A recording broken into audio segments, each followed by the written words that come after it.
Oke, teman-teman dimanapun Anda berada di hari Minggu ini, kita akan ada banyak sekali informasi yang akan kita share dari Republik Sontoloyo, di mana kita tahu negara tetangga itu banyak sekali hal-hal yang terjadi.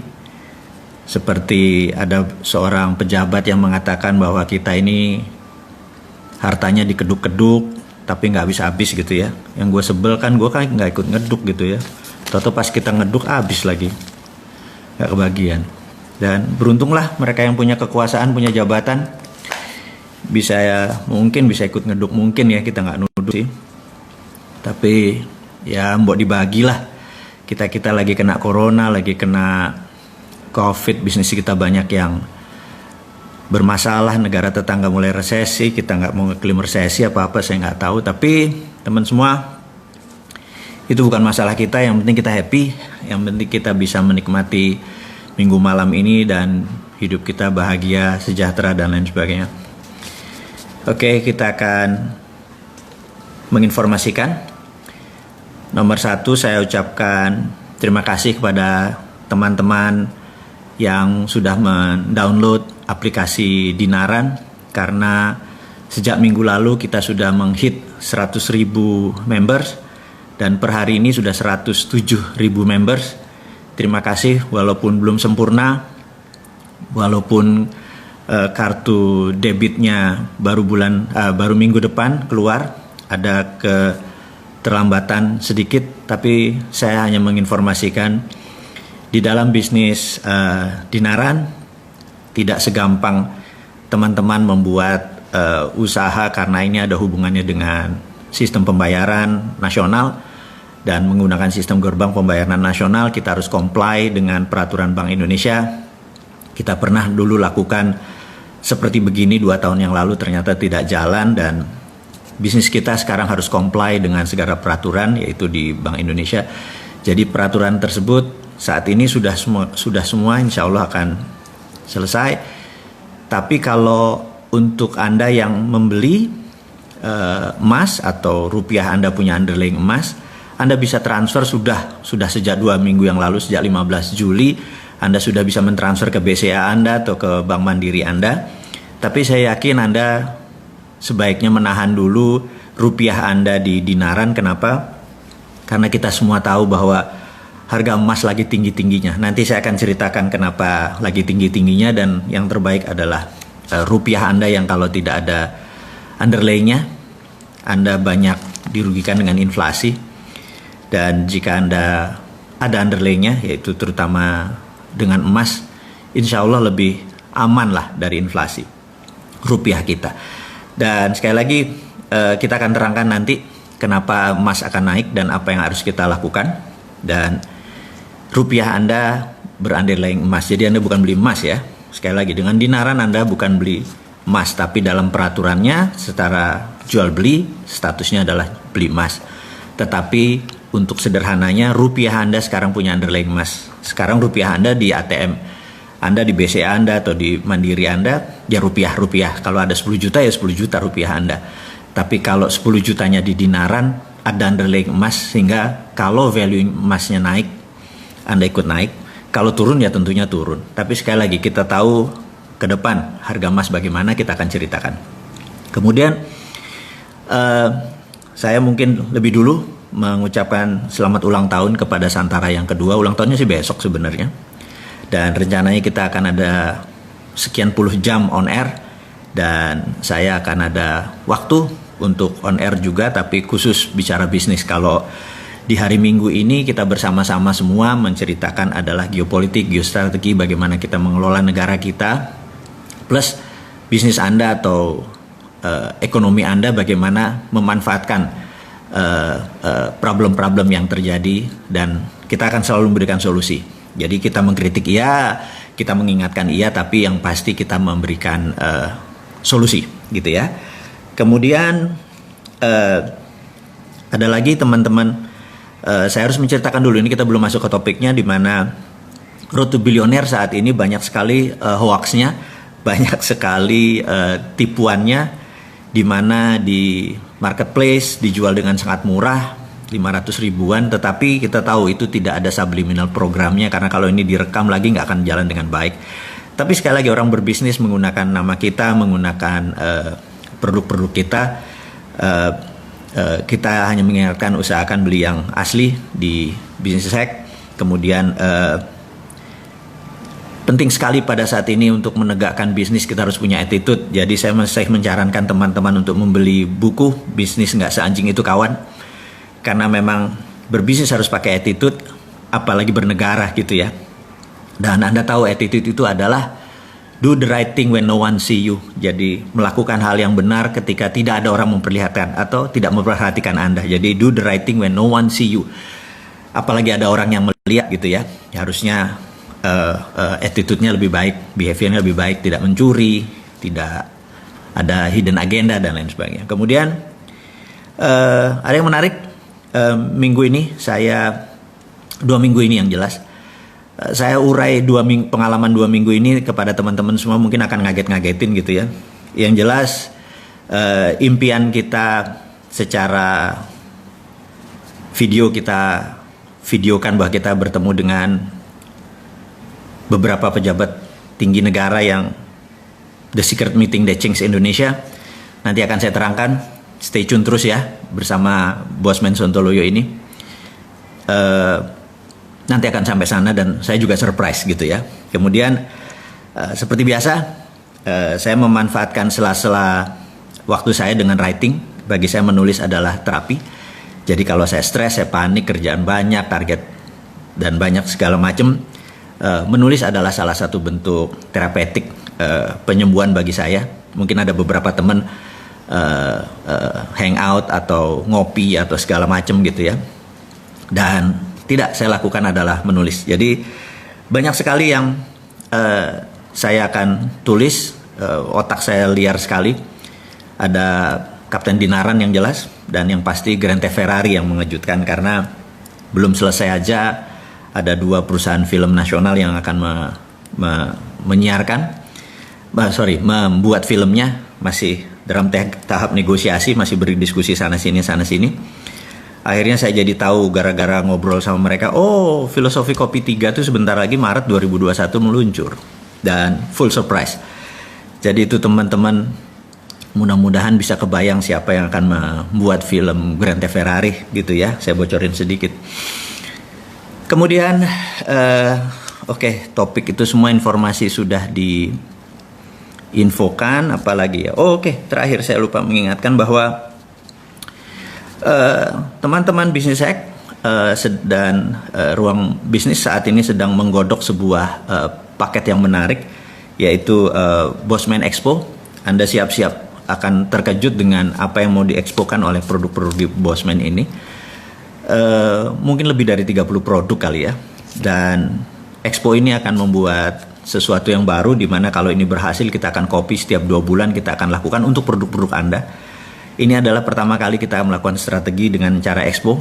Jadi kita mengikuti acara Harbolnas, hari belanja online nasional gitu ya, atau 111 single days, di mana kita akan lakukan setiap 2 bulan. Anda dengan teman-teman, produk-produk Anda kita akan blast dalam 3 hari 3 malam, dan kita harapkan adalah omsetnya 1 bulan atau omset 2 bulan jatuh ke 3 hari itu, dengan memberikan diskon, bonus, hadiah dan lain sebagainya. Kita akan coba dulu dengan Bosman Expo.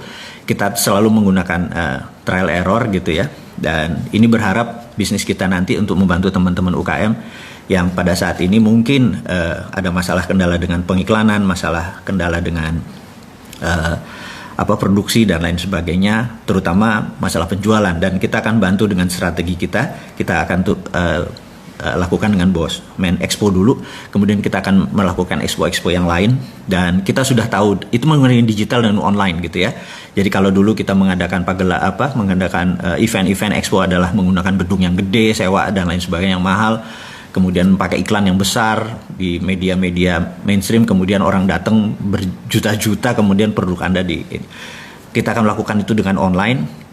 Jadi menghemat segalanya, dengan harga bisa murah, bisa kompetitif, sehingga Anda bisa mendapatkan win-win benefit. Kemudian sekali lagi produk Anda akan kita lakukan juga hal yang sama. Baik teman-teman, kita akan mulai acara kita. Acara kita temanya adalah The Times is Now, judulnya ya. Oke, Assalamualaikum warahmatullahi wabarakatuh. Dimanapun Anda berada, kita akan mulai acara kita, judulnya The Times is Now. Waktunya itu sekarang. Saya tidak pernah melihat waktu sebaik hari ini, sebaik momen ini. Dan itulah yang membuat saya gregetan kepada pemerintah yang saat ini, sehingga kalau Anda sahabat semua dengar video kita atau menonton atau lihat kutipan tulisan dan sebagainya, saya tuh kayaknya orang gregetan sama sekali. Itu tidak lain tidak bukan karena momen ini tidak akan kembali seketika atau tidak akan kembali lagi. Dalam bisnis ada 4 hal yang paling penting. Nomor 1 adalah masalah funding, kira-kira 10%, masalah bisnis model 18%, kemudian masalah SDM, Anda harus punya SDM yang bagus, manajemen yang bagus, motivasional itu sekitar 28%. Tapi sisanya adalah momentum. Tanpa momentum, tanpa timing yang tepat, bisnis Anda nggak jalan bagus, negara Anda pun tidak jalan bagus gitu ya. Kapan masuk pit stop kalau Anda di Formula One? Kapan Anda ganti fresh leg kalau Anda main bola ya? Waktunya 45 menit. Saya sangat mengidolakan seorang coach yang namanya Alex Ferguson. Dia di menit 60 sampai 70 adalah menit di mana dia mengganti fresh leg atau kaki yang segar yang baru, dan ketika dia masukkan 1 atau 2 orang itu game changing. Walaupun cuma 20 menit terakhir itu bisa merubah skor gitu ya. Nah, melakukan penggantian dengan timing yang tepat dengan orang yang tepat itu adalah seorang manajer yang luar biasa. Nah, di negara kita ini sudah waktunya udah 60 menit. Menurut saya masanya kita ganti fresh leg, ganti strategi. Kalau dulu formasinya 4-3-2-1 kayak Christmas tree, kayak pohon Natal, yaitu yang di depan namanya infrastruktur. Itulah pemerintah kita waktu itu. Jadi 4-3-2-1 yang di depan adalah infrastruktur. Tapi sekarang ada COVID, sekarang ada deglobalisasi, sekarang ada trade war yang semakin meruncing. Formasi 4-3-2-1 nggak akan jalan. Jadi saya cuma mengingatkan, the best defense is good offense. Saya selalu mengingatkan pertahanan yang terbaik adalah menyerang. Jadi formasinya harus 4-2-4, 4-3-3, taruh 4 striker di depan, baru kita menjadi top scorer gitu ya. Dan saya nggak lihat saat ini kita melakukan formasi 4-2-4 atau formasi menyerang. Saya masih melihat kita malah full defense. Kita menguatkan sektor keuangan, kiper kita dibuat yang kuat, back kita dibuat yang kuat, penyerangnya nggak tahu siapa yang sekarang yang menyerang. Jadi skornya nggak mungkin pernah tinggi. Mungkin kita nggak kebobolan gitu ya, yaitu inflasi kita rendah, trading kita mungkin biasa-biasa aja, tapi kita nggak akan pernah jadi champion gitu ya. Nah, saya sangat mengharapkan Indonesia itu menjadi champion. Waktunya kapan? Waktunya itu sekarang. Ini yang akan kita mau urai. Jadi termasuk nanti menyambar harga emas ya. Jadi gini, kita tahu negara ini terjadi perang, kita tahu. Dan saya berkali-kali bilang, sekarang adalah the world in economic warfare, atau dalam ekonomi dunia saat ini dalam keadaan perang. Jadi strateginya pun harus dirubah. Bahkan Anda sebagai UKM, Anda sebagai pengusaha, Anda sebagai profesional, Anda harus rubah semuanya demi memenangkan perang, atau survival of the company, atau survival of the nation, atau survival of your family gitu ya. Mulai dari sana. Nah, kita mulai dulu sekali lagi. Saya akan ulangi dengan how the world work, bagaimana cara dunia bekerja. Tanpa Anda memahami cara dunia bekerja, Anda tidak paham apa ini yang terjadi. Jadi kita tahu di tahun 45 ada namanya global theaters, atau apa global theaters itu? Ya kayak tontonan global gitu ya. Kita tahu Amerika dari dulu berambisi menjadi number 1 country who rule the world gitu ya. Ini harus saya ulang-ulang terus. Si ontohot, si kampret Amerika itu adalah negara yang dari dulu ingin menjadi negara yang control the world. Jadi mulainya dari 1900. Saya ulangi lagi ceritanya, Anda bosan-bosan tetapi Anda akan paham maksud saya, sehingga tahu nanti apa yang harus dilakukan dengan bisnis kita. Bayangin, sesuatu yang besar nanti bawa ke bisnis kita. Bahwa waktu 1900, dunia dalam keadaan sangat genting waktu itu, semua negara hampir dalam kondisi perang. Inggris adalah negara yang disebut the sun always shine. Jadi saking saking besarnya wilayah jajahan dia, kolonialisasi, kolon tuh usus ya, dan menghasilkan shit gitu ya. Jadi kenapa disebut kolonialisasi, jadi ngerti kan? Oke, kita lanjut nanti. Jadi Inggris tuh besar tapi semua di-challenge, semua negara men-challenge dia, Belgia, Portugis, Spanyol, Perancis dan lain sebagainya. Sehingga Inggris merasa perlu ally. Dan di 1904 delegasi Inggris datang ke Amerika untuk mengajak Amerika sebagai negara yang belum tidak dijajah dan tidak menjajah. Negara Amerika dikenal waktu itu dengan penghasil sumber energi. Jadi kita tahu John Paul Getty, Rockefeller adalah mereka-mereka yang menghasilkan dari crude oil dibuat menjadi kerosin atau minyak bakar. Dia tahu ini yang kontrol. Kemudian setelah Tesla menciptakan listrik, kemudian siapa lagi yang listrik diciptakan, mereka memerlukan gasolin untuk juga bahan bakar Ford untuk mobil dan lain sebagainya. Terus diubahlah dari kerosin menjadi gasolin atau bahan bakar minyak untuk kendaraan dan lampu dan lain sebagainya, untuk genset dan lain sebagainya. Amerika so powerful, bahkan ketika diajak delegasi Inggris untuk mengajak Amerika menjadi junior ally, dibawalah Amerika ke Eropa. Ini dosa pertama, kegoblokan pertama bangsa Inggris memperkenalkan Amerika pada sisi lain dunia. Jadi Amerika melihat, oh Eropa tuh begini gitu ya, teknologinya begini. Begitu mereka balik, mereka rapat, Amerika rapat besar. Mereka bilang, ternyata Eropa teknologinya ketinggalan 50 tahun dari Amerika. Anda tahu ya, sahabat semua. Kalau Anda tahu bahwa Perang Dunia Pertama 1918, 1914 itu senjatanya locok, jadi klek door satu ya.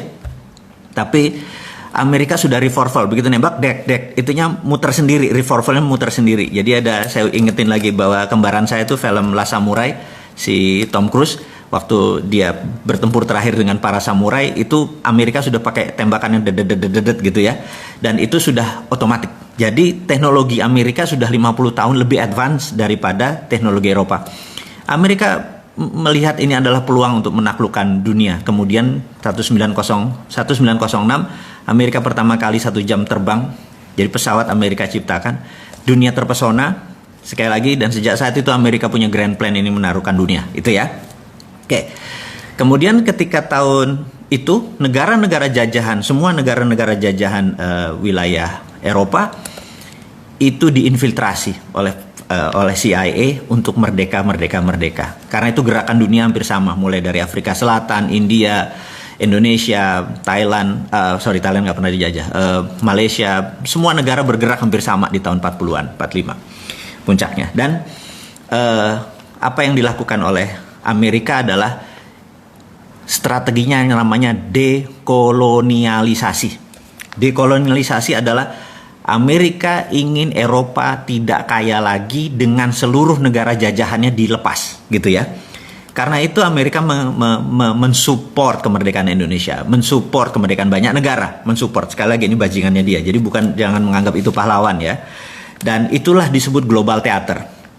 Tanpa global theater ini Pak Karno ngambil momen, gitu ya. Dia tahu Pak Karno, saya bisa berulang-ulang menyatakan dari sisi lain seorang yang luar biasa. Dia ngelihat global theater ini, dia manfaatkan untuk memerdekakan Indonesia. Nah, akhirnya semua negara merdeka. Gandhi di India, kemudian Zulfikar Ali Bhutto, kemudian di Amerika Latin dan lain sebagainya. Anda yang lebih pintar dari saya untuk pelajaran sejarah. Yang saya mau mengingatkan sekarang, kita mirror, kita cermin tadi kita bawa. Nah, ketika China dengan strateginya pertama ingin menaklukkan dunia, karena penting China menaklukkan dunia, China melakukannya berbeda. Kalau Amerika dengan military approach atau pendekatan militer, China melakukan pendekatan dengan economic approach. Jadi dua-duanya melakukan kolonialisasi, hanya China menggunakan kolonisasi 5.0 yang disebut economic approach, Amerika menggunakan military approach. Economic approach ini luar biasa karena tidak terasa. Bahkan kekomunisannya Cina pun tidak terasa, gitu ya. Kefasisan gerakan bernegara berideologi tidak bertuhan itu pun tidak terasa. Bahkan kita sekarang yang nganggap Hitlernya itu Trump, gitu ya. Bukannya yang tidak bertuhan gitu, yang fasis itu ya Trump gitu bukannya ini. Saya bukan pembela Trump ya, hanya diingetin aja bahwa betapa dahsyatnya propaganda itu bisa merubah mindset kita semua. Nah, tujuan kita sekali lagi bukan untuk menjelek-jelekan putusan pemerintah, bukan, sekali lagi sabar ya, sabar. Ini tujuannya adalah kita supaya ekonomi kita Anda berdaulat, kita berdaulat, saya berdaulat gitu. Nah, balik lagi ke cerita kita 5.0 itu begini caranya. Mereka menggunakan strategi namanya closed loop. Closed loop itu begini. Kita kasih contoh Bali ya. Jadi kalau ada turis datang ke Bali, turis Cina nih terutama, apa yang dilakukan oleh kolonialisasi 5.0? Jadi dia beli hotel, kemudian dia beli restoran, kemudian dia beli kafe, kemudian dia beli tempat oleh-oleh, kemudian dia punya tour and travel. Begitu kapal dari China datang, dijemput oleh tour travel dia, bawa ke hotel dia, makan di restoran dia, terus nonton tari kecak, terus lihat ini segala macam 1-2, kemudian balik lagi. Itu adalah kolonialisasi 5.0 gitu ya. Dan mereka bayarnya pakai apa? Pakai Alipay. Pakai mereka digitalnya dia. Jadi nggak ada kita megang uangnya pun tidak gitu ya. Nanti semuanya interbank di dalam bank. Balik, itulah 5.0. Anda udah tahu, saya ulangi ini berkali-kali, tapi ini demi pemahaman saya harus ulangi berkali-kali. Kemudian apa yang dilakukan oleh misalnya di Sulawesi Selatan ada perusahaan tambang, itu juga sama, mesinnya dari Cina, produknya dari Cina, teknologinya dari Cina, uangnya dari Cina, TKA-nya dari Cina, bayar pun pakai yuan gitu ya.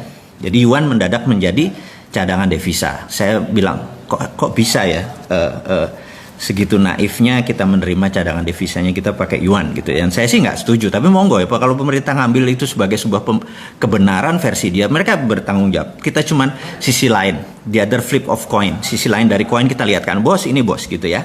Nah, itu adalah close loop. Tujuan mereka adalah mereka itu lahannya terbatas, produksinya terbatas. Berapa ton mereka sehari perlu telur, berapa ton mereka sehari perlu pangan, berapa ton mereka perlu sumber daya alam mereka untuk membuat pabrik-pabrik mereka berjalan. Mereka memerlukan kuasi teritori atau perluasan teritori gitu ya, kuasi teritori. Dan kita tahu bahwa kalau how the world work adalah cara dunia bekerja adalah Eropa adalah negara produsen, Amerika adalah negara produsen, kemudian sumber bahan bakunya dari Afrika untuk Eropa, sumber bahan baku Amerika Latin untuk Amerika Utara, dan Asia kebanyakan adalah market. Jadi begitu China jadi produsen, maka China harus punya sumber bahan baku. Jadi Asia Tenggara adalah targetnya China. Jadi yang tadinya, dan ingat, beda market. Kalau negara itu dijadikan market, negara tersebut nggak boleh miskin, nggak boleh kaya. Jadi di trap antara 3.500 sampai 5.000. Tapi kalau negara bahan baku itu harus miskin. Seperti Afrika harus miskin, Amerika Latin harus miskin, penuh dengan hutang. Amerika Latin penuh dengan hutang. Dan jadi mengapa kita di trap? Karena kita negara penghasil untuk negara produsen. Kita nggak boleh jadi negara produsen. Ini kurang ajar. Ini namanya 5.0. Nanti saya ceritain bagaimana kurang ajarnya on top hot Amerika gitu ya. Sabar. Jadi balik lagi kita ke penyeimbang sekarang. Penyeimbang. Apa yang Amerika lakukan? Amerika sama bangsatnya gitu. Jadi bayangin dia saat ini negaranya sejak tahun 71 memprinting dolar tanpa underlying emas gitu ya. Nah, yang terjadi adalah nilainya. Jadi apa underlyingnya? Underlyingnya adalah hutang. Nanti teman-teman saya kasih berapa hutang dunia yang menjadi underlying IMF to print money-nya dolar. Kurang ajar nggak? Saya ulangi lagi ya. Saya akan kasih kepada teman-teman link yang setiap detik itu akan nambah karena beban bunga dan besarnya pinjaman uang negara-negara asing untuk jadi underlay-nya IMF untuk dolar printing money. Jadi dolar printing money-nya pakai dolar. Jadi gini, misalnya negara Papua Nugini, ini kita lepas pakai ini ya strateginya obor. Papua Nugini pinjam uang dari IMF katakanlah 4 billion dolar gitu ya. Di pembukuannya di sini adalah hutang, di sini adalah pemberi utang IMF. IMF minta Amerika print, cetak kasih ke sini. Berdasarkan apa Fed ngeprint? Berdasarkan hutangnya Papua Nugini. Begitu Papua Nugini membayar balik, itu menjadi asetnya IMF. Kita tahu kan 26% pemilik IMF adalah Amerika, dan untuk voting right-nya perlu 75%. Saya ulangi lagi. IMF itu untuk mengambilkan resolusi perlu 75% suara. Sementara suaranya Amerika 26%, alias kalau Amerika tidak pernah setuju, suaranya paling pol 74%. Kesimpulan, nggak pernah ada resolusi. Jadi IMF punya Amerika, ya. Itu kurang ajar satu, harus diterangin terus. Supaya jangan bangga sama asing, jangan bangga sama aseng. Itu tujuannya. Bangga itu sama putra bangsa kita sendiri, dengan ide kita sendiri, dengan teknologi kita sendiri. Mau boleh kampungan, mau nggak efektif, tapi hasil produksi bangsa ini. Kalau itu disupport, kita menjadi negara besar. Jangan bilang, bangsa Indonesia nggak efisien mesinnya. Attitude orang Indonesia males. Ya lu yang buat males. Lu hakimi kita dengan kayak gitu ya. Sebagai bapak bangsa, Anda harus menjadi seorang bapak gitu ya. Dan bapak itu ya harus ngayomi. Mau dari 5 anaknya 1 nakal, ya harus ngayomi. Itu anakmu. Jangan bilang anak gue cuma 4, ini bajingan gitu ya. Gak bisa begitu bernegara. Anda gak boleh menghukum anak sendiri. Salah, ajari. Salah, beneri gitu ya. Mereka kurang ajar, mereka durhaka. Biarin anak durhaka, tapi Anda adalah seorang ayah, Anda seorang ibu. Sebagai pemimpin, ayomi mereka. Nanti kita akan sampai sana. Kembali ke ontohotnya Amerika, si borokokoknya si Amerika yang saat ini merasa ini Trump nih, saya ini nggak suka sama Trump, tapi Trump ini punya sisi pandang yang beberapa saya setuju, yaitu dia menyebutkan bahwa kami nggak punya cukup emas. Itu kalimatnya cukup. Jadi saya baru mengerti kenapa kemarin gede-gedean emas dari Vatikan ditarik lagi ke Amerika. Sahabat, saya hanya mau mengingatkan, negara terbesar di dunia yang punya cadangan emas adalah Amerika, dan nomor 2 adalah Vatikan. Dan taruhnya di mana? Di UBS. Ingat, logonya UBS sama logonya Vatikan sama, tinggal dibolak-balik aja, itu kunci. Jadi itu sekarang lagi ditarik gede-gedean, lagi ditarik ke Amerika, karena itu kelangkaan emas di dunia ini sangat banyak, karena itu harga emas bergerak naik. Jadi teman-teman yang di Naran merasakan, kalau Anda dulu pernah beli di 8.500 kira-kira bulan lalu, sekarang Anda udah hampir 1 juta. Jadi Anda udah hampir untung 7%. Jadi bayangin, yang tadinya Anda cuman rupiah Anda taruh, mendadak rupiah Anda punya underlying gitu ya. Dan menurut saya entah bagaimana saya merasa bahwa 1 troy ounce itu saat ini 1.800-an. Dan break highs-nya adalah 1.900. Saya percaya 5.000 kena dalam 5 tahun, apalagi kalau perang. Kalau perang, udahlah, Anda panen. Perang fisik ya, bedil-bedilan ya. Rupiah Anda nggak ada nilainya, tapi kalau rupiah Anda pakai underlying emas, Anda selamat. Saya bukan mau jualan, karena di Naran hadir memang rasa concern-nya kita ini, teman-teman ini ingin menyelamatkan portfolio rupiah Anda agar tetap liquid, Anda bisa transaksi setiap hari, Anda masukkan uang tersebut, Anda bisa belanja dengan, lagi perlu uang ya pindahin ke BCA, pindah uang pindahin ke OVO, itu semua bisa gitu ya. Jadi oke, kita lanjutin lagi bahwa harga emas akan naik. Ya nggak naik tuh nggak langsung besok naik gitu ya, nggak begitu. Naik itu ada trennya, trend is our friend, ada turun-turun sedikit gitu ya. Begitu harga rendah sedikit Anda langsung beli, Anda simpan aja, dan portfolio Anda bisa keluar setiap. Anda bisa nolkan kok di rekening Anda. Kalau Anda punya 20 juta, Anda mau transaksi, Anda ada perlu beli DP motor atau beli DP mobil, bayarin aja semua, nggak masalah. Tapi in the meantime, pada saat ini rupiah Anda tercover gitu ya. Ini adalah terobosan saudaraku, sahabatku semua dimanapun Anda berada. Di Naran is the only one debit card berbasis backed by gold di dunia.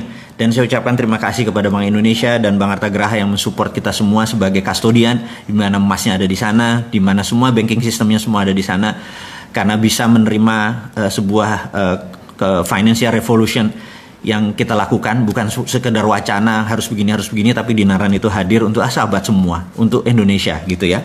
Oke, karena apa? Karena harga emas akan naik, apalagi kalau dibalikin lagi, Amerika akan memutuskan bahwa percetakan dolar akan menggunakan underlying emas, dan itu mungkin dilakukan.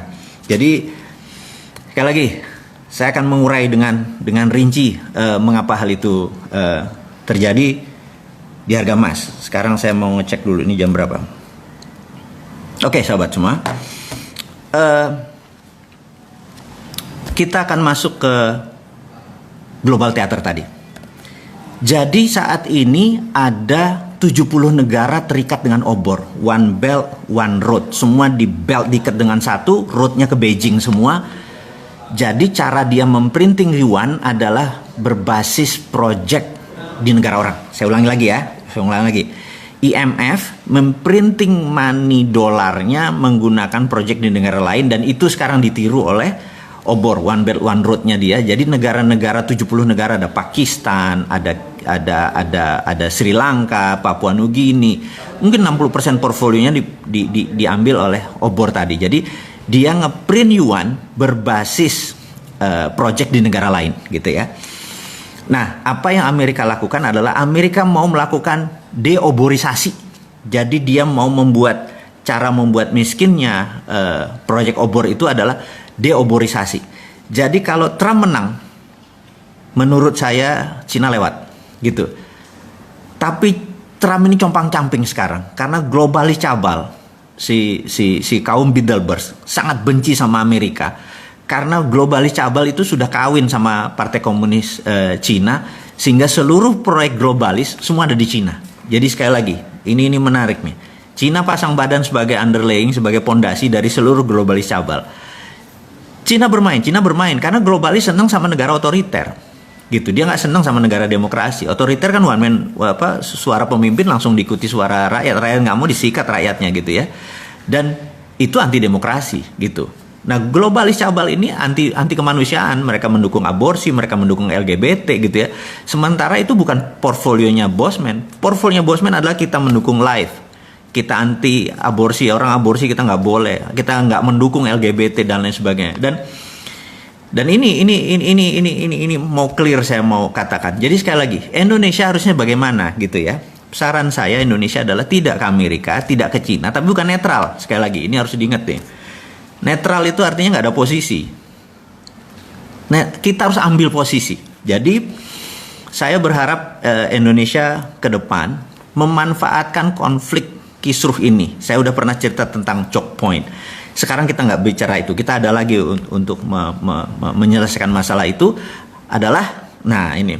Jadi sahabat semua, kira-kira 2 minggu yang lalu saya membuat video yang ternyata sangat menggemparkan karena video itu adalah The Secret Meeting That Changed Indonesia. Di mana saya terinspirasi dengan peristiwa tahun 89, di mana ada The Secret Meeting That Changed China, di mana Cina merubah center of gravitatis atau pusatnya dari menjadi independen, menjadi tidak bergantung pada IMF. Dia punya ukuran sendiri, dia punya hukum dagang sendiri, dia punya meteran sendiri, dia yang dia lakukan dan membuat China sebesar sekarang. Dan itu sebenarnya saya sangat terinspirasi dengan China, bahwa Indonesia waktunya sekarang. Kenapa waktunya sekarang? Saya mau terangin. Nomor 1, 2 negara lagi perang. Dan ini adalah perang benar-benar pasti terjadi. Dan begitu mereka memenangkan perang, misalnya Tiongkok memenangkan perang, ya sudah, dunia akan rule by Tiongkok. Kemudian kalau Amerika menang, ya rule by Amerika gitu ya. Dan kita tahu bagaimana Amerika rule the world-nya gitu ya. Nah, sekarang who will win? Pertanyaannya, siapa yang akan menang? Dimanapun perang, panjang syaratnya ya. Kalau perangnya panjang, dua-duanya hancur gitu ya. Maka itu saya mungkin orang yang paling aneh mengharapkan ini perang fisik, benar-benar tembak-tembakan dan perangnya lama, dunianya hancur dua-duanya. Ini kesempatan kita unggul. Itu satu. Yang kedua adalah kita ini mau mengingatkan Pak Jokowi. Pak Jokowi, Anda orang paling beruntung sedunia, di mana Anda saat ini mempunyai suara di partai itu lebih dari 60%, bahkan saya menduga lebih dari 70%. Kalau Anda udah dapat 70%, 2/3 suara lebih, Anda absolut. Dan ini bagus. Kenapa bagus? Karena kalau politiknya gonjang-ganjing Anda nggak kontrol, Anda tidak bisa melakukan apa yang akan kita sarankan. Ya, jadi saya ada 2. Nomor 1, kenapa saya sebut time is now? Time is now gitu ya. Pak Jokowi nggak bisa, saya sengaja sekarang bicaranya kepada pemimpin tertinggi yang secara sah Anda berkuasa. Saya mau mengingatkan, Pak, ini perang gitu ya. Perang ini Anda harus ubah seluruh pemainnya yang jago perang gitu. Percaya saya, kalau Anda masih pakai tim yang lama bukan tidak dipakai, tapi Anda harus punya tim cadangan baru yang untuk menggunakannya. Jadi gini Pak Jokowi, Anda punya kekuasaan sangat absolut dan itu luar biasa. Di negara demokrasi Anda dapat 2/3 suara atau lebih. Ini momennya, itu 1. Kedua tadi, negara besar lagi perang, yaitu China sama Amerika lagi perang. Karena perang besar ini terjadi, mereka sebenarnya fokusnya di negara masing-masing. Mereka nggak fokus sama Indonesia. Ditambah lagi. China sekarang ada hujan yang hampir 30 hari. Begitu salah satu dam besar jebol, Cina dipukul dari dalam. Dan Amerika ada COVID di dalam negerinya, gitu ya. Jadi dalam negeri masing-masing bermasalah nih, gitu. Kemudian luar negerinya mereka perang. Mereka nggak mungkin mikir tentang Indonesia, percaya saya. Mau itu mindahin pabrik ke Indonesia apa segala macam, itu nggak gitu-gitu amat. Swasta doang, itu bukan negara, gitu ya. Kemudian Anda punya kekuasaan yang bisa Anda drive ke kiri semua, ke kanan semua, gitu ya. Kemudian ada hal yang menarik, Pak Presiden yang terhormat. Anda menerbitkan surat bahwa saat ini negara dalam keadaan darurat COVID, gitu ya. Dengan undang-undang, dengan perpu, saya lupa perpu atau perpres ini ya, bencana nasional ini, Anda bisa lead negara ini menjadi sangat ngebut, di mana dunia yang lainnya akan lumrah. Iya dah, nggak apa-apa deh, gitu ya. Dan terakhir yang nomor 4, Pak Jokowi, saat ini semua negara melakukan yang namanya deglobalisasi. Deglobalisasi artinya dulu kan ada namanya global supply chain. Jadi ini nyuplai ke sini, rumit sekali global supply chain. Sekarang banyak negara yang lagi diblok, lagi nutup, lagi mau perang dan lain sebagainya. Jadi deglobalisasi adalah every country for their own. Jadi Indonesia untuk Indonesia, Singapura untuk Singapura dan lain sebagainya. Jadi Indonesia sangat diuntungkan karena Indonesia bisa makan dengan bangsanya sendiri. Kalau yang Singapura, begitu deglobalisasi langsung shrinking 40%. Bapak tahu bahwa dia mendadak langsung turun ekonominya 12% dan shrinkingnya itu 40%. Jadi mengecil mendadak volumenya. Korea Selatan sudah mengecil gitu karena nggak ada bahan baku. Indonesia nggak ada masalah, Indonesia nggak akan mengecil. Dan sekali lagi yang kita mau ingatkan, dengan 4 hal itu, maka yang kita harus lakukan adalah melakukan apa yang China lakukan. Kita tiru, jangan ngikuti maunya Cina, tapi tiru langkah Cina. Cina 30 tahun yang lalu, saya udah berkali-kali bilang, dia menerbitkan renminbi dengan yuan berbeda. Renminbi berdasarkan project, gitu ya. Nah, apa yang harus kita lakukan sekarang? Dia tidak lagi menciptakan printing money fisik, karena itu zaman dulu. Sekarang sudah ada blockchain. Blockchain ini kita bisa printing yang namanya e-renminbi. Ini kalau kita Cina. Dia sudah melakukan e-renminbi. Mulai Mei dia melakukan e-renminbi dan puncaknya 2021 dia akan melakukan e-renminbi. Dia menggunakan digital currency berbasis blockchain. Nah, apa yang kita lakukan? Kita juga sama. Gunakan e-rupiah untuk membangun ekonomi Indonesia seperti halnya e-renminbi. Sama persis copy paste dan Anda nggak usah ragu-ragu, Pak. FGD mikir dulu INA itu. Pak, saat ini kalau mau menggunakan cara pemikiran bos-bos kita, pejabat-pejabat kita yang masih dengan cara Keynesian, masih dengan cara ini nanti inflasi segala macam, di digital blockchain nggak bisa korupsi. Orang datanya kita tahu kan, trusted open ledger gitu ya. Jadi cara bantunya kemana? Ke UKM industri nomor 1, UKM yang trading nomor 2, tapi trading lokal, jangan ada import dan ekspor. Jadi UKM kalau mereka misalnya perlu duit 1 miliar gitu ya, mereka punya jaminan, katakanlah project aset mereka bisa kita valuasi kok, aset mereka 500 juta gitu ya, kasih 300% Pak, bukan kayak kredit bank sekarang punya 1 miliar keluarin cuma 70%, punya 1 miliar keluarin 3 kali lipat. E-renminbi, sorry ini kebanyakan Cina otak gua. E-rupiah tadi adalah Anda cuma digital, nggak perlu ngeprint, nggak usah ngabisin kertas, langsung pindah. Dan infrastrukturnya sudah ada OVO, sudah ada GoPay, sudah ada Dinaran. Anda udah ada pakai Dinaran, tinggal distribusi aja, tinggal mau 3 miliar tadi untuk sektor produksi. Pokoknya 5 tahun mereka nyicil setiap bulan berapa, balik. Saya yakin Pak, kalau Bapak lakukan itu, ekonomi Indonesia, terutama industri Indonesia akan the best in the world. Pada saat mereka perang ini Pak, kita nyolong di tikungan. Jadi 2024 kita bisa number 1 country, bukan number 4 atau PricewaterhouseCoopers pernah bilang kita akan Big 5. Enggak Pak.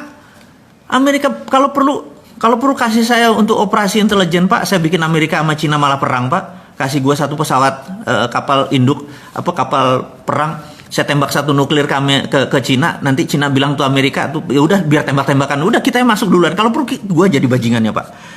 Jadiin gue persona non grata Pak, orang yang tidak disukai dunia Pak, kasih saya untuk izin untuk operasi intelijen. Saya masuk, saya tembak itu satu rudal ke Cina, terus nanti tembak-tembakan mereka perang Pak. Mereka perang, kita manfaatin untuk membangun ekonomi. Saya dibenci dunia nggak apa-apa Pak, tapi dicintai tanah air nggak apa-apa Pak. Jadi agak gila sedikit lah Pak. Dan usul-usul ini mudah-mudahan membuat sisi lain bernegara, sehingga ekonomi kita maju bareng. Jadi dulu Pak, di tahun 45 ini saya ngomong sengaja kepada pemimpin dan pejabat negara lainnya. Bapak Ibu, mungkin ada yang Ibu. Di tahun 45 kita merdeka karena Kamen Soro. Menderita bersama, gitu ya. Sekarang ini ada yang seneng, ada yang susah. Jadi sekarang kita nggak kompak. Jadi cara untuk membuat bangsa kita ini kompak satu Pak. Cepet-cepet buat common happiness Pak. Cepet-cepet buat seneng bareng. Jangan susah bareng Pak. Kita udah capek tahun 45 aja kita susahnya. Kalau sekarang ke depan kita harus buat common happiness. Kita mau seneng bareng Pak. Cara senengnya bareng gimana? Pegang masing-masing duit untuk sektor produksi Pak. Begitu UKM sektor produksinya dibangun Pak, 97% angkatan kerja itu adalah di tangan UKM Pak. Gak usah mikirin perusahaan yang gede-gede itu kayak bilion-bilion dolar pakai ngutang asing lagi. UKM aja Pak dengan rupiah. Selesai masalahnya. Saya yakin Bapak dan pejabat semua yang saat ini menjabat nggak ribet ke otaknya. Nggak usah bawa seorang Sontoloyo ini ke istana atau ke menjabat Pak. Cukup konsepnya diterima, saya sudah happy Pak. Karena kalau bangsa kita happy ya kita happy. Dan selesai masalahnya, kita menjadi champion, menjadi pemenang. Jadi tanpa berpanjang-panjang sahabat, itu adalah cerita mengapa the moment is now, waktu sekarang. Bisa nggak tahun 2021? Nggak bisa. Bisa nggak nanti 2024? Nggak bisa. Waktunya tuh sekarang gitu ya, pondasinya ini dipasang. Kasih 6 bulan lah untuk buat rupiah itu. Bapak buat badan usaha, bukan badan usaha, mungkin badan otorita tentang keuangan. Sesederhana itu Bapak. Jadi saya pikir bicara dengan Pak Presiden, mungkin saya nggak pernah bisa waktu, Bapak terlalu sibuk. Karena kalaupun saya diundang ke Pak Presiden, saya nggak mau duduk di depan meeting room. Saya minta waktu dengan Bapak adalah jagongan Pak. Kita sarungan, saya ngeteh Pak, saya nggak ngopi ya, Bapak yang ngopi gitu ya. Jadi kita jagongan Pak. Ngomong santai Pak, nggak ngomong struktural, kita ngomong santai. Jadi kalau itu dilakukan saya mau Pak. Ketemu panjenengan, kita ngobrol ngarol ngidul, terus sharing, dan saya sederhana Pak orangnya Pak. Saya nggak minta jabatan, saya minta Bapak yang melaksanakan karena Bapak megang mandat untuk menerbitkan e-rupiah. E-rupiah itu solusi. Semua infrastrukturnya ada Pak, dan saya tahu tim Bapak kuat gitu ya. Oke. Kita udah cerita untuk Pak Presiden, sekarang kita untuk sahabat semua yang ada di rumah, bahwa sahabat semua, kita tahu bahwa Singapura sedang resesi dan Korea Selatan sedang resesi. Apakah kita resesi? Percaya saya, beda Indonesia. Indonesia itu saya nggak melihat, karena gini, saya punya beberapa sahabat, saya punya organisasi, usaha dan semacam.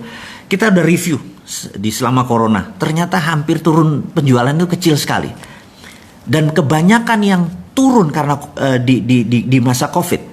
Boleh jujur, ini saya sesama pengusaha kita share bahwa ternyata di bulan-bulan sebelum corona, di November Desember itu memang sudah bergerak turun. Jadi saya ngobrol sama teman-teman, saya bilang, lo banci kalau lo mengatakan gara-gara corona bisnis lo turun. Jujur deh bahwa sebelum corona lo udah turun kan? Iya. Nah, itu sahabat semua, bahwa sebenarnya sebelum corona ada yang sudah mulai bergerak turun. Itulah yang kebanyakan yang kena. Tapi kalau yang sebelum corona biasa-biasa, setelah corona turun sedikit, habis itu naik lagi sekarang gitu ya. Nah, jadi ke depan jangan takut teman-teman, gaspol aja semua. Jadi apapun usaha Anda, gaspol, Anda produksi gaspol aja gitu ya. Nah, saya ingin menceritakan sedikit apa yang membuat saya exciting gitu ya. Jadi saya bersama beberapa teman nanti akan membuat suatu bidang baru. Sekali lagi ini udah nggak bicara geopolitik, kita bicara bisnis dulu, karena saya pengen menolong teman-teman UKM ini dengan aksi nyata gitu ya. Teman-teman, kita tahu kalau kita beriklan, menggunakan keluar uang di Facebook Ad, kita ngulang di IG, mengeluarkan uang di TV, dan itu biayanya mahal. Dan ada tempat yang luar biasa yang tempat tersebut murah, tapi saat ini belum dikelola dengan benar. Jadi rencana kita ke depan, kita akan punya platform baru di mana jualannya adalah numpang di para selebriti. Selebriti ini, anggap kita ambil sahabat saya namanya R aja. 1 bulan itu 300 juta viewer dia, gitu ya. Kemudian ada A, ada G, gitu ya. Ada beberapa A, ada S gitu ya. Saya lihat namanya ada D. Terus kalau di total-total ternyata lebih dari 600 juta viewer per bulan. Dan Anda tahu kalau 600 juta itu viewer TV mana? TV itu kalau rating 3 tuh penontonnya 3 juta gitu. Kalau net TV ya 1, gitu juta. Ini kalau ratingnya 60 jadinya gimana? Yang nonton 600 juta gitu ya. Gitu ya. Nah, dulu kalau beriklan sama mereka sebagai endorser Anda bayarnya mahal. Percaya saya. Dengan 2 juta sekarang mereka mau. Gitu. Dengan 5 juta sekarang mereka mau. Dan Anda di view sama 5 juta orang. Ini terobosan karena yang kita lakukan adalah demokratisasi produk.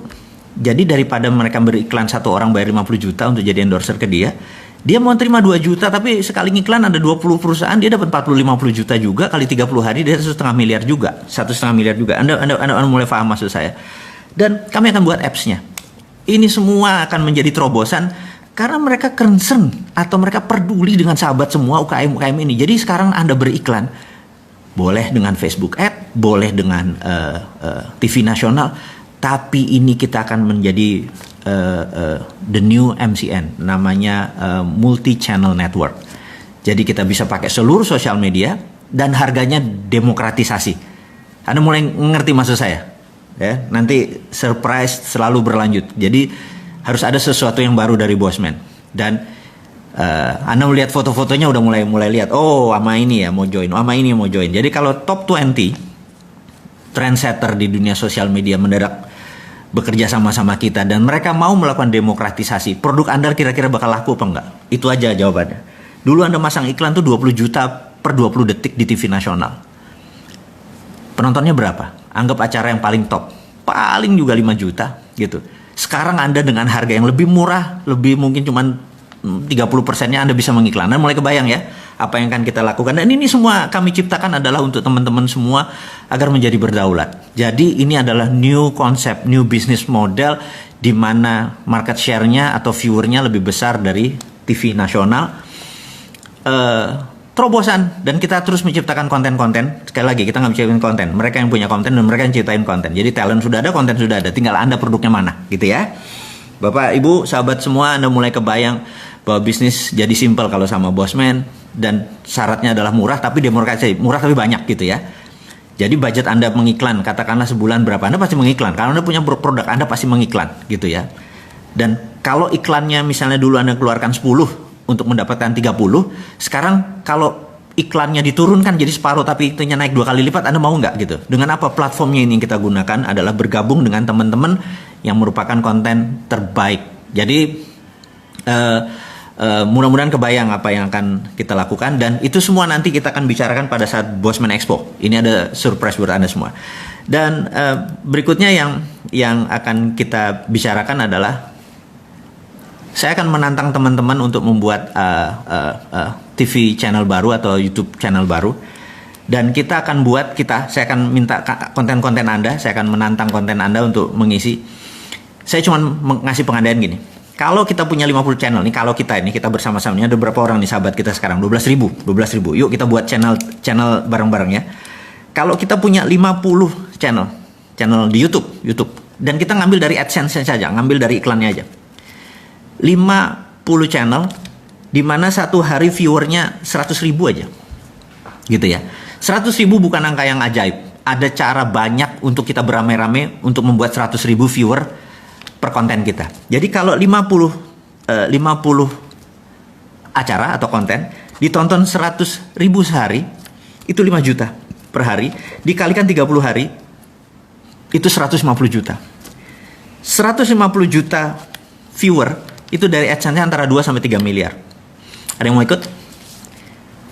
Banyak yang akan kita buat dan modalnya murah-murah. YouTube-nya pasti laku karena kita udah tahu algoritmanya, kita udah nemu ini, dan produk itu akan banyak sekali. Saya kasih contoh misalnya. Saya akan buat kalau Anda mau join boleh kartun horor gitu ya. Serial. Lucu, horor, serem tapi nggak berdarah-darah, kartun. musiknya bagus, ini bagus, dan murah biayanya gitu ya. Ini saya kasih contoh. Kemudian kartun Kapten Dinaran, bentar lagi akan launching. Itu murahnya minta ampun. Jadi saya encourage bahwa di rumah Anda bisa punya sektor produktif, yaitu mengaktifkan YouTube Anda dan gabung dengan kami supaya kita punya multi channel network. Karena di belakang kita adalah teman-teman ini. Jadi gini, kita harus berjamaah, kita harus sama-sama, kita harus gandengan. Dengan gandengan bersama-sama itu namanya demokratisasi. Kita menjadi bareng-bareng dan apa-apa jadi murah gitu. Apa-apa jadi bareng-bareng. Coba kalau Anda mengiklan ke satu orang, katakanlah seorang artis cewek terkenal, ngiklan di tempat dia bisa 50 juta dan belum tentu dapat 1 juta yang lihat. Tapi kalau itu dipecah di 10 artis, termasuk Anda punya YouTube channel, mungkin dengan 20 juta penontonnya udah 2-3 kali lipat, mungkin dengan 10 juta. Dan artis tadi lebih baik dia dapat 5 jutaan atau 3 jutaan tapi dari 30 biji, 100 juta juga gitu ya. Kali 30 ya dia 3 miliar juga, happy juga gitu ya. Teman-teman, dan ini akan menjadi, Anda juga nanti akan bisa. Anda, produk Anda atau konten Anda juga akan kita lewatin. Jadi kita tahu saat ini dunia iklan ada 120 triliun a year anggarannya. Kalau kita dapat berapa? 10%? 10 triliun mau berbagi gitu ya. Caranya gimana? Kita harus membuat yang namanya multi content network. Dan saya membuka tawaran ini semua ke Anda semua, dan kalau mau menghubungkan saya nanti kasih nomornya, nanti di IG channel kita akan kasih tahu. Teman-teman, mungkin hari ini kita tidak terlalu berapi-api untuk bercerita seperti kemarin tentang nasionalisme. Tapi itu adalah ciri kita. Kadang-kadang kita bicara bisnis, karena itu bagian part of our life. Kadang-kadang kita bicara kesehatan, kadang-kadang kita bicara geopolitik, kadang-kadang keulang lagi cerita tentang dunia bahwa kita harus tahu. Tapi sekali lagi di ujung acara ini, di ujung sesi ini, saya mengingatkan bahwa waktu itu adalah sekarang. Kita yuk bareng-bareng ngingetin pemerintah bahwa yuk terbitin rupiah karena ongkosnya hampir nggak ada. Tidak ada ongkos cetak-cetak. Inflasi mungkin bisa dikontrol karena tidak ada bunga. Jadi inflasi kalau ya ini bunganya 5%, bunganya 3%, nggak ada. Di dalam rupiah tidak boleh pakai bunga. Jadi bukan sekedar negaranya ini jadi syariah gitu ya, untuk beberapa teman yang memahami bahwa bunga itu adalah riba. Ini jelas tidak ada ribanya, tidak pakai bunga, pakai rupiah. Dan karena ini trusted open ledger pakai blockchain, nggak bisa dikorup karena kemana uangnya jalan mendadak. Oh kok ke Bosman ada nih, dia korup nih. Udah nggak. Bawa aja kita langsung ke tempat yang tidak disukai orang itu gitu ya. Jadi sekali lagi, menyelesaikan masalah negara ini gampang kalau kita buat gampang. Jadi pakai common sense, pakai hati lapang, pakai keterbukaan.